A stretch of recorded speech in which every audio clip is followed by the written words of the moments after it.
বাংলায় এসে ফের দুর্নীতির অভিযোগে শান অমিত শাহের। তাঁর দাবি, বাংলার নানা প্রকল্পে কোটি কোটি টাকা পাঠিয়েছে মোদী সরকার। তৃণমূলের লোকজন সেই টাকা খেয়ে নিয়েছেন।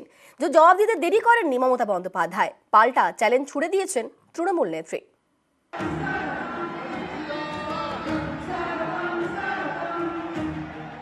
মোদী বাবুর বড় তাতা অমিত দাদা মহাশয় মেমারিতে এসে বলে গেলেন কি না, তো রাজ্য 2,32,000 কোটি টাকা ইউটিলাইজেশন সার্টিফিকেট দেয়নি। আমাদের সরকার আসার পর থেকে একটাও ইউটিলাইজেশন সার্টিফিকেট পড়ে নেই। হয় আপনাকে ক্ষমা চাইতে হবে, আর তা নাহলে জনগণের কাছে নাকে খত দিয়ে বলতে হবে, যা বলেছি মিথ্যা বলেছি, আর কোনোদিনও বলবো না। মোদী সরকারের বিরুদ্ধে বঞ্চনার অভিযোগ তোলে তৃণমূল। পাল্টা তৃণমূলের বিরুদ্ধে কেন্দ্রীয় প্রকল্পে দুর্নীতির অভিযোগ করে বিজেপি। এ নিয়ে 24শে প্রচারে কথার যুদ্ধ। মঙ্গলবার পূর্ব বর্ধমানে মেমারিতে সভা করেন অমিত শাহ। তৃণমূলকে নিশানা করতে দুর্নীতির অভিযোগে সুর চড়ান। नरेंद्र मोदी जी ने 10 लाख करोड़ रुपया दीदी को बंगाल के विकास के लिए भेजा है। आपके गांव में कुछ आया है क्या? कहां गया? कौन खा गया? ये तृणमूल के गुंडे मोदी जी के 10 लाख करोड़ रुपया भेजा हुआ खा गए हैं। बंगाल में परिवर्तन कर दो, 30 सीट जिता दो।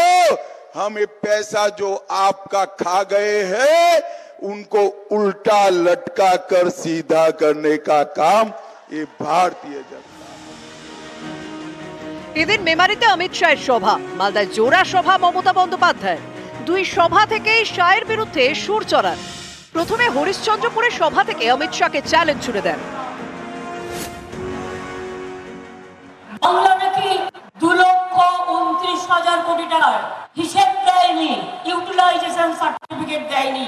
আমি অমিত শাহকে চ্যালেঞ্জ বলছি, আমাদের এই 12 বছরে একটাও আনইউটিলাইজেশন সার্টিফিকেট পড়ে নেই। তুমি যে মিথ্যে কথাটা বলে গেলে তার জন্য কত দাম দেবে?